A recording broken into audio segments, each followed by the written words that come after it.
Hi, I'm Irving, and I'm an Adamaniac. Our story begins in stately Wayne Manor, where Aunt Harriet is rehearsing a song. Imagine me singing to the piano of the world-famous Shandell. I must have lost my wits. But you have a voice of a nightingale. And remember what we're rehearsing for, the annual benefit of the Great Wayne Foundation. Oh, my, yes. It's downright selfish of me to be so nervous, isn't it? He starts playing, and both Aunt Harriet and Alfred are caught up in the imagery emanating from the keyboard. Youth. And I can see the Gordons and the Campbells coming down the slopes of Loch Lomond to me.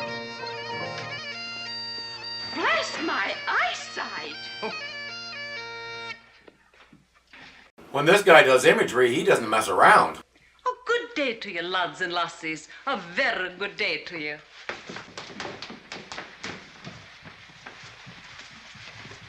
Hand over your jewelry, will you, Nay? I think there's a flaw in this imagery. You fiendish figments of the imagination. What's the meaning of this? We are ghosts, maestro. We've been called from slumber by your bonny music. Aye, 'twill happen again and again, where'er you perform. Go away. I've never heard such a monstrous threat in all my life. He sounds so sincere.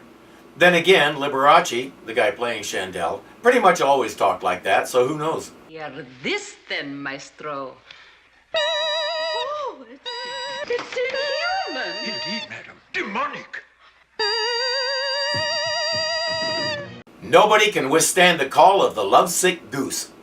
It was nice the way Alfred stood there and waited his turn instead of getting away from it. The bubbles are in the bag. Well done, lassies. Now, let's see what else we can pick up in handsome Wayne Manor. Then it's o'er the hills and far away. If they go in Bruce's study, they may pick up a lot more than they bargained for. What on earth will Bruce and Dick say when they get home? Get home? Mr. Wayne is away? Oh, yes, he's off in the wilds with the Millionaires Hunting Club, and my nephew Dick is on a school holiday. Maybe a blessing, Mrs. Cooper. With any luck, we'll have this outrage wrapped up by the time they return. Luck spelled Cape Crusaders. This promises to get interesting. Switchboard, Commissioner Gordon here. Plug me in at once into the hotline bat phone circuit. He'd better make sure he gets the door closed so Gordon doesn't hear him in stereo. I regret to say, sir, Batman and Robin are not at present available. What? Oh, surely you must be jesting. Alas, sir, I am not. Batman is enjoying one of his infrequent vacations. And they just learned that Bruce Wayne is on vacation too, but I'm sure there's no connection. Oh. Catastrophic. Unprecedented. Batman and Robin not available. You know what this means, don't you? If you're thinking what I'm afraid you're thinking. Precisely, Chief O'Hara.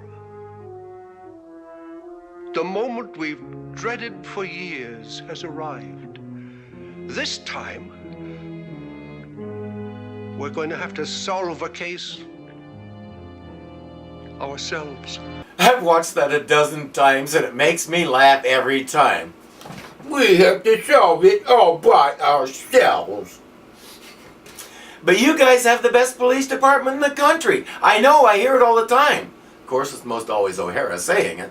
I'm frightened, Chief O'Hara. An echo haunts my ears. I'd give me right arm to hear it now. The noblest, most inspiring words in the entire English language. To the Batmobile, Robin. Let's go. Best police department in the country. We are really pulling out all the stops. That's nice. It kind of makes up for the egghead fiasco. Behind the facade of a bankrupt manufacturer of music rolls for mechanical player pianos, the headquarters of an infamous criminal genius, Shandell. Seems almost too easy with Batman and Robin on vacation. And the three chicks work for him. He has a full set, a blonde, a brunette, and a redhead. Next week he'll get the display case. Just then they get a visit from Shandell's twin brother, Harry.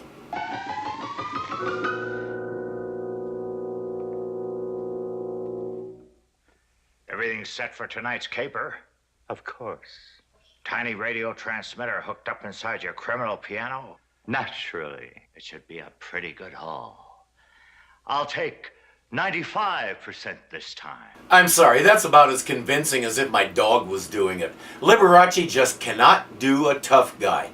They shouldn't have gone with the twin thing. He can't pull it off. You fiend. Blackmailing a genius like myself into a life of crime. It's your own fault, Shandell kid. Using a mechanical player piano at the White House concert. Exposition dump ready in 5, 4, 3, 2, 1, go. Which made you famous. What else could I do? I'd hurt my fingers in the piano lid. Who cares? If I expose what you did, the great Shandell is deader than this music roll factory. Using a player piano, fooling the president of the USA with a roll cut by Paderewski. So now we know why the great Shandell had to resort to a sordid life of crime. Oh, the pain of it. Harry, what would it take for me to get out of your power? $5 million. Cash. And I wanted a $1 million bill so it'll fit in my wallet. I can get it for you, Harry. $5 million? Where? I have a fantastic plan. In fact, I've already started. If it works, I'll have the entire fortune of the Wayne family. Shandell, have you flipped your keyboard? Ask me no more, dear brother. You'll see. The concert has all the trappings. Fancy dress, ornate architecture, machine gun nest with barbed wire. Wait, what? Still, it nags at me. There's a certain indefinable clumsiness in our procedure. D minus 5 seconds. Curtain going up. Commissioner Gordon, to all machine gunners stationed in theater boxes, get ready. At the first sign of criminal activity, make every bullet count. First wrong note you hear, you give it to him good. Now we get to hear Liberace do what he did best.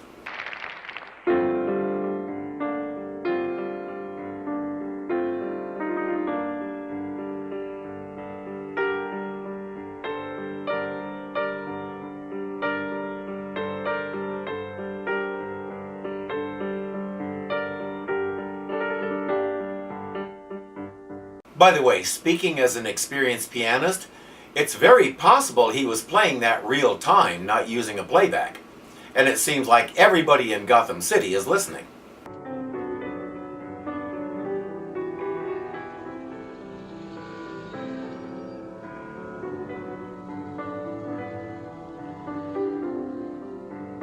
While the officer tries to figure out what his coffee was dosed with, the great Shandell apparently makes a mistake.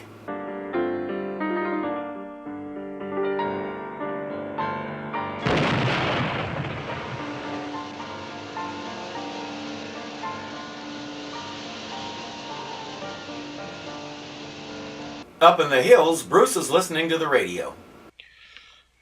Strange. Strange? Strange what? I've been listening to that Shandell concert from Gotham Town Hall.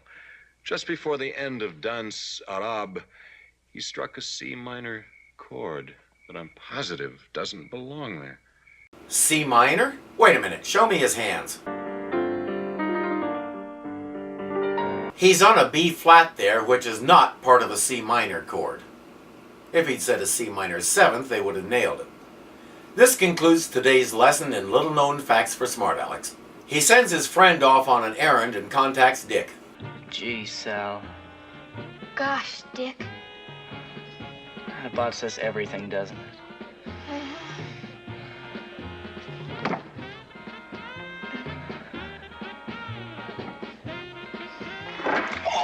Me and my left-footed thumbs. How did I do that? Left-footed thumbs. Somebody worked hard to come up with that one. Dick Grayson to Bruce Wayne. What's up? I'm not sure.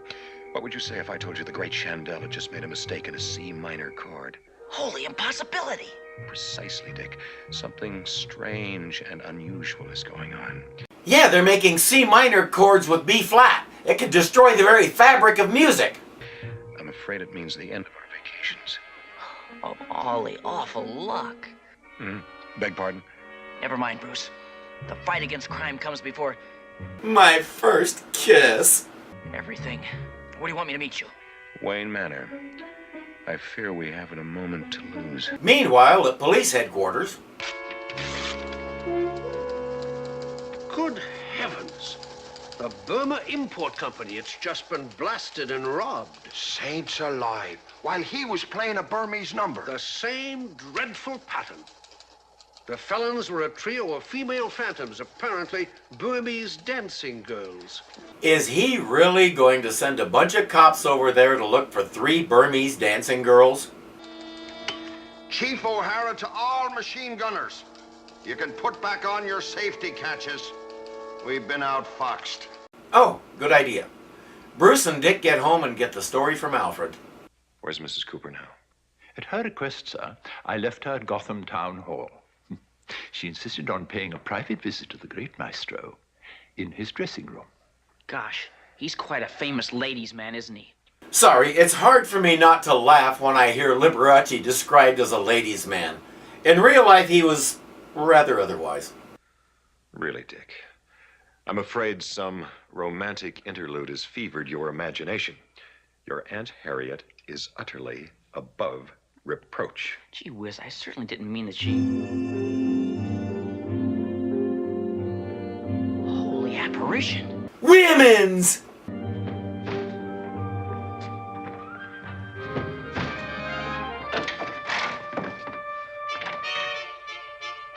Gone.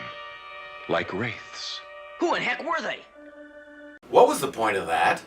They rushed to the study. Will the commissioner be in his office at this hour? Of course. In the face of this crime wave, he'll be alertly marshaling all the forces of law and order. The forces of law and order, everybody! Batman calls and tells Gordon they're back. Then they head to the bat poles to check on Aunt Harriet. In Shandell's dressing room, he's trying to get her drunk on root beer. I think it's working.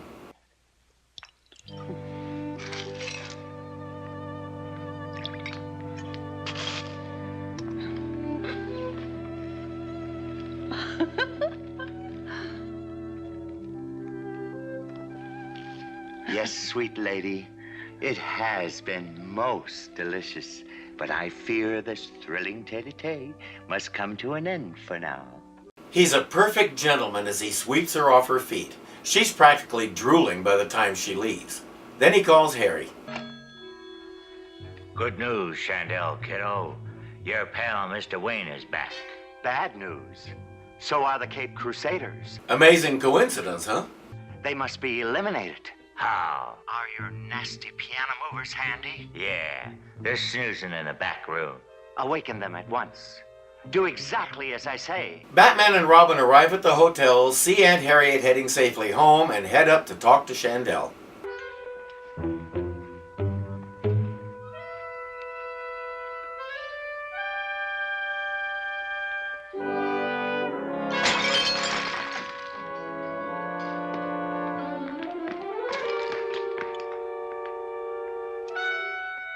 Poor devil. He's been assaulted with a root beer bottle. That's a relief. If it had been an orange soda bottle, we could have had real trouble. They revive him, and he says his evil twin brother Harry attacked him. He says Harry hangs out at the old piano roll factory and gives them the address. Off they go. Look, Batman, the felonious phantoms. Indeed, Robin. From the looks in their eyes, I think they're the victims of some kind of criminal hypnotism. Let's interrogate them, huh? Good thought, Robin. Perhaps we can learn something. They learn it's a trap. Easiest interrogation ever. The fight is going well until the girls start interfering.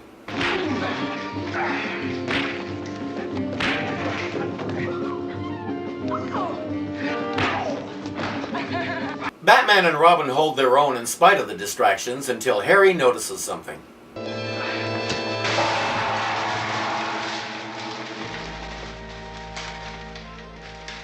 Take them to the cutting machine. They find themselves tied to a conveyor belt, about to be fed into a machine that perforates piano rolls.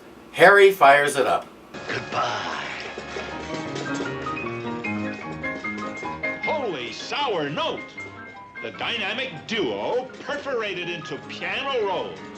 How will this music end? Tune in tomorrow for the dire, dreadful dirge.